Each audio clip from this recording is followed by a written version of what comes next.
Hello there and welcome. In this video I'm going to show you how to properly build Seelah as just a pure paladin. As you might already know from my other videos, Seelah is one of the most useful story characters in the whole game. She can get a pet, has access to some rather decent buffs, and can even enhance your party with one of the strongest abilities in the whole game. Mark of Justice. Now, building Seelah can go a number of different ways, and I prefer to have her as mostly a damage dealer with some party support. I know some people like her to tank, but I prefer to leave that to pets because of how easy it is for pets to tank. This way we can also keep Seelah as a pure paladin and not bother with defensive feats at all. Alright, so at last we finally have our level 20 Seelah. As usual, I don't claim this to be the most powerful build in the world. Alright, so Seelah comes at level 2 and is one of the most customizable characters in the game. Her first feats are dodge and shield focus. These aren't really bad feats per se, but they are defensive focused ones, which really don't have any use for our build, but they are still decent. Now skills wise, it's going to depend on what you want your Seelah to specialize in. For example, she can even get trickery because of her background. But chances are you'll already have someone better suited for it, like CAMELLIA. She can also use stealth, but because she will always have full plate or heavier armor, she won't really get much chance to use it due to the heavy armor penalty. What I like to do with Seelah is get use magic device. She has the charisma for it, and this basically will let her use wands and scrolls from other classes to increase the support she can give to our party members. The other skill points can go into something like lore religion or lore nature, knowledge word even, if you don't have another character that can cover these skills, or even perception to increase your chances of finding secrets. In the end, I like going with knowledge word, perception and use magic device for Seelah as far as skill points. As I said before, this build is going to be pure paladin. So let's keep increasing paladin until level 20. Alright, so at level 3 we have our first feat choice. As usual, I suggest you go with Shake It Off. Seelah as a paladin has decent saving throws. Probably one of the highest of all your party members, but the better we can increase her saving throws, the less chances of her failing. And because she's going to support our party with scrolls and healing, it is in our best interest to keep her free from crowd control effects. So let's pick Shake It Off. Now as far as mercies, these abilities can be useful during the early game, but later on they don't really make much of a difference as the spell heal can cover up most of these mercies here. It will cure your party members from most status effects, but early on I like getting mercy fatigued. Fatigued is kinda annoying, so it's always good to be able to remove it.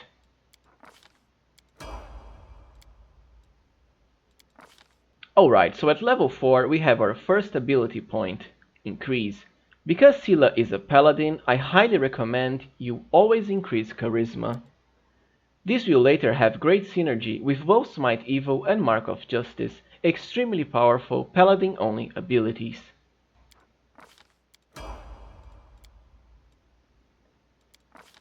At level 5 we have another feat choice.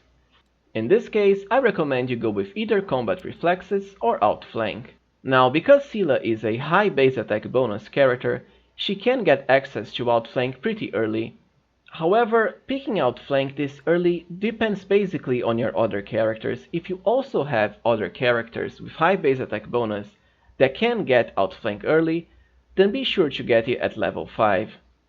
If you have, on the other hand, characters with medium base attack bonus, such as Hunter, Oracle, Shaman, Magus, and such, you can leave outflank for level 7, because as outflank is a team-based feat, it won't really work unless you have other characters that also have the feat.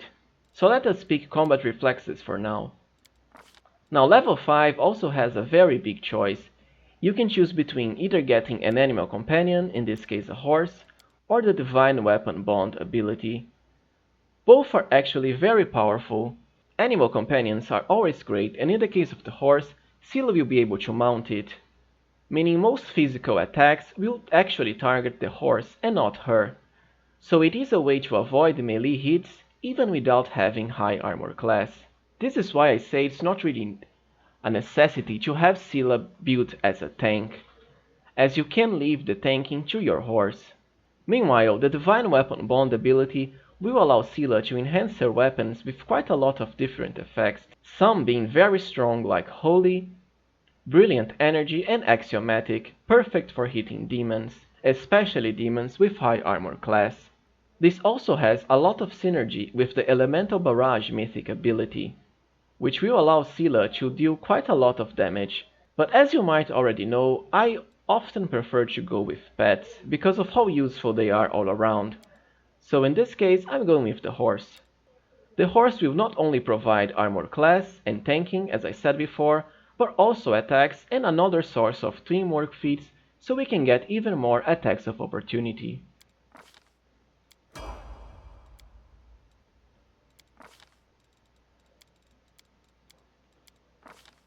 Now at level 6 we have another mercy choice.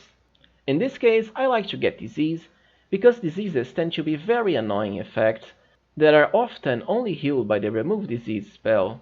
With mercy disease, however, we can pretty much ignore that spell and we always have a means of healing any disease the enemy casts on us, without the need to prepare the remove disease spell.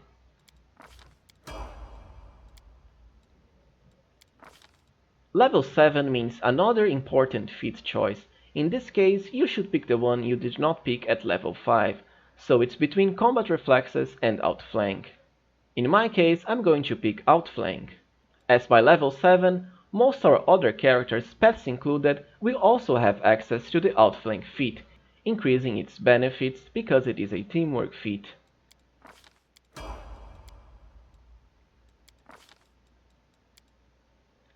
Level 8 means another charisma point increase.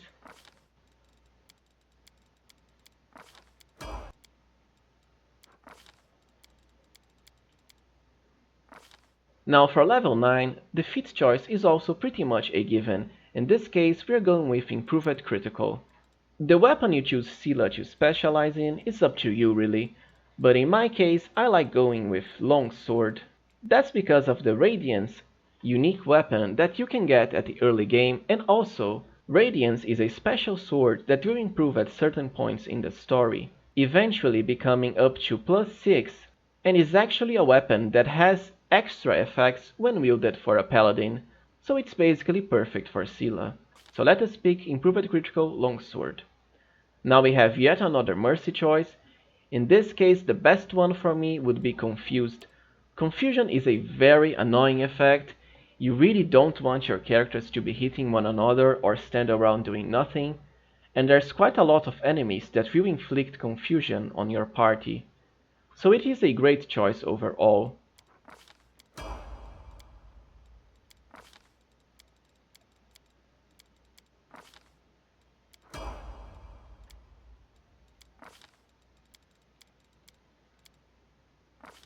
Alright, now for level 11, I like picking the Seize the Moment feat. Like I've said before, this feat has amazing synergy with both outflank, combat reflexes, and also the ever ready mythic ability. It will allow us to get quite a lot of attacks of opportunity that are sure to destroy the enemy.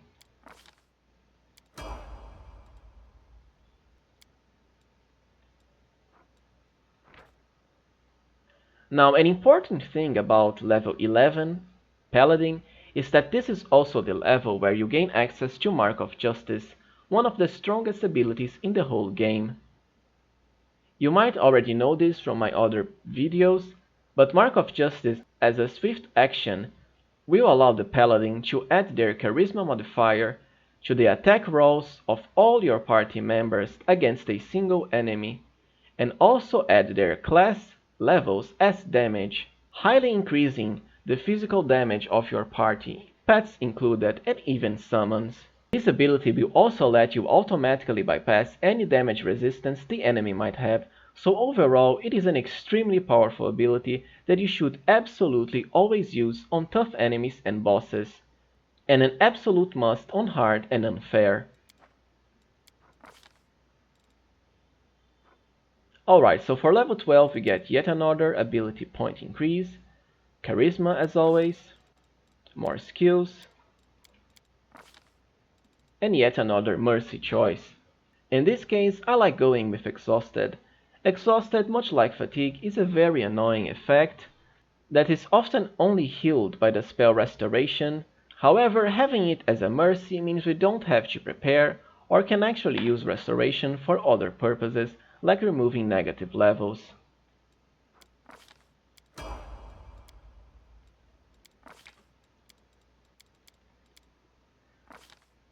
Alright, so at level 13 we get another feat choice.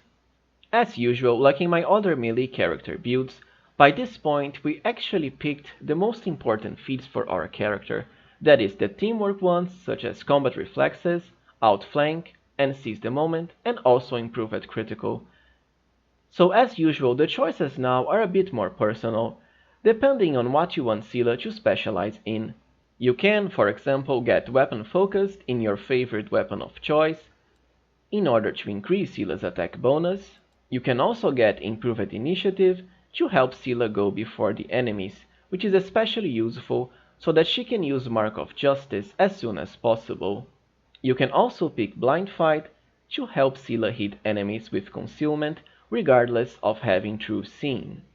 You can also get started on the mounted combat feat line, as in my case, my Seelah will always be mounted on her horse. Last but not least, you can also get something like toughness to increase Seelah's hit points. You can even go for the vital strike line, if you so want.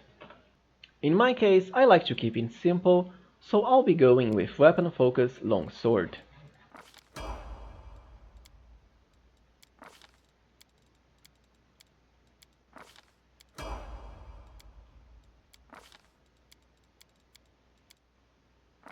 For level 15, I'll be picking improved initiative. We also get another mercy. In this case, I like picking cursed. Some curse effects can be quite annoying, and having a mercy that removes curse means we won't need to prepare the remove curse spell. Also, because the mercy uses Seelah's Paladin level as a caster level, chances are we'll always be able to remove certain annoying high difficulty class curses. Let's increase charisma again at level 16.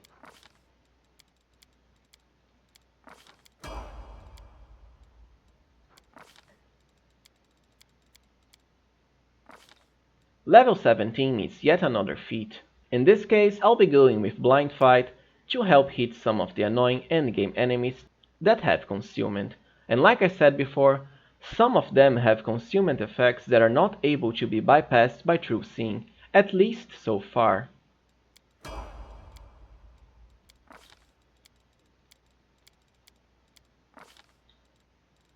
Now at level 18 we'll have access to our last mercy pick.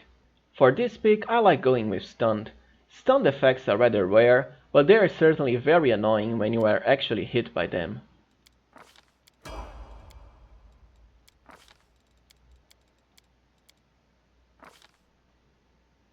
Now at level 19 we'll have access to our last feat.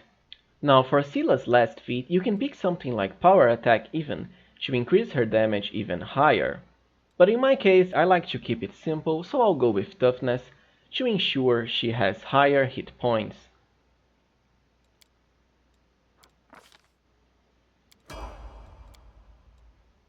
Alright, so we are finally at level 20. We don't really gain any feats here, just yet another increase in charisma.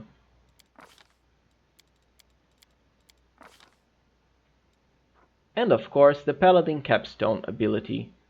It's not really that special, but because of the way Mark of Justice scales with Paladin levels, it helps for us to keep Seelah as a pure Paladin. Alright, so let's get started on Seelah's mythic ability progression. For her first mythic ability choice, I'd really like picking Leading Strike. Leading Strike is overall a very powerful mythic ability that scales quite amazingly with more mythic levels you have. Because the damage is actually divine, it's also going to bypass most immunities and resistances the enemies have, including bosses. So let us pick Leading Strike for now. For Seelah's second mythic ability, in this case a mythic feat, I like going with Improved Critical and then your weapon of choice, in my case a longsword. Seelah has quite high attack bonus and can get Improved Critical quite early at level 9 minimum. With this, we are going to increase her critical multiplier by 1, quite powerful. Especially when you consider her damage will be very high thanks to Smite Evil or Mark of Justice. Now for Seelah's third mythic ability, I would say this is going to depend on what difficulty you are playing. If you are playing on, let's say, hard or unfair, I suggest you go with something like Last Stand to ensure Seelah stays alive. However, because Seelah will be often mounted on her horse, she will be able to avoid most enemy hits. Another very powerful choice that I like to pick is the ability called Inspirational Leader. This ability overall is very powerful. It's going to increase the initiative of all your party members by quite a large amount, so helping them act first before the enemy, and also increase their saving throws against mind-affecting effects, which are by far the most annoying effects of them all, as they come with very annoying crowd control, such as confusion, fear, sleep, charm, and so on. I also believe this feat fits Seelah personality-wise, as she's a paladin, so it is a feat I like to pick. Alright, now for your fourth mythic ability, I actually like going with a mythic ability instead of a mythic feat. In this case, the Ever Ready mythic ability. This is going to highly increase the power of your attacks of opportunity. And like I said before, attacks of opportunity basically destroy the game. The more you have, the better for you and your whole party. This ability will also scale with every single mythic level you have, so it's always going to be quite powerful. Now for Seelah's mythic ability number 5, I would certainly pick Last Stand, unless you have already picked it before. By this point in the game, enemies start getting more annoying and quite powerful, so Last Stand is always something good to have, in case things go south. Another choice you could pick at this level is Elemental Barrage. I would only really pick it if you chose to get Seelah Divine Weapon Bond instead of her horse. That's because with the Divine Weapon Bond, you will be able to enchant her attacks with all sorts of elemental effects, thus getting quite a big bonus from Elemental Barrage. Alright, now for Seelah's Mythic level 6, I like picking the Improved Initiative Mythic feat. That's because by this point in the game, enemies start getting a lot more initiative, so it helps with getting her to act first. Alright, for Mythic level 7, we get yet another mythic ability.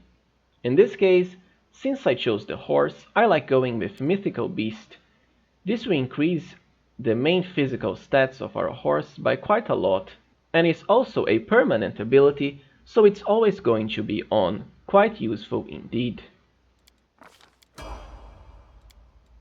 Alright, so for Seelah's Mythic level 8, you have quite some different options. You can, for example, pick Destructive Shockwave. This mythic ability will let you inflict your strength bonus as damage to the enemy whenever you miss with a melee attack. However, it is important to note that because most enemies in Wrath of the Righteous have high physical damage resistance, this ability is only really going to be useful against enemies that you cast either Smite Evil or Mark of Justice on. Honestly, I like keeping it simple, so I enjoy going with either Toughness Mythic or Weapon Focus Mythic, for another +1 to our attack bonus. Alright, so now we are at Mythic level 9, which for all intents and purposes, unless you are playing a demon, is also going to be our last Mythic level. Honestly, by this point in the game we have already picked the most useful mythic abilities, so there's not really much to get now. I like going with something like Unrelenting Assault, as this ability is basically always going to be on, so long as we are in combat, and will keep increasing our damage. Alright, now let's talk about what spells to pick for our Seelah. Most Paladin spells are rather useless to be fair, but there's a few ones that really stand out, and these are the ones that you should absolutely pick. For level 1 we have Veil of Heaven. This buff is very useful, especially against demons, who are the most common enemies in the game. Whenever you are facing against undead enemies, you should also keep a single casting of Veil of Positive Energy prepared. The rest of your level 1 spell slots should definitely go to Divine Favor, a very powerful self buff that scales very well. Your level 2 picks are also easy. The first one should be Aura of Greater Courage, to make your party members immune to fear. Now the second spell pick for level 2 should without a doubt be the spell Bestow Grace. This buff is very powerful, but it will only work on good aligned characters. For our level 3 spell picks, I like going with Greater Magic Weapon. This is a great buff overall, and as I don't have any mage character in my party, I like having Seelah with this spell. Now when it comes to her final spells, the level 4 ones, the most powerful one is without a doubt Eagle's Soul. It is a very powerful self buff that only works on good aligned characters and has very unique effects. For starters, it will give a sacred bonus to strength. I also like having one casting of the spell Holy Sword, mostly because it will work on the weapons used by our allies. Alright, so at last, we finally have our level 20 Seelah. As usual, I don't claim this to be the most powerful build in the world, but it is certainly a very viable, very efficient one, from level 1 to level 20. It's also a very simple build to follow. Well, so this is about it. I hope you enjoyed this video on how to build Seelah. As always, please remember to like this video and subscribe to the channel to help it grow. Thank you for watching, and until next time.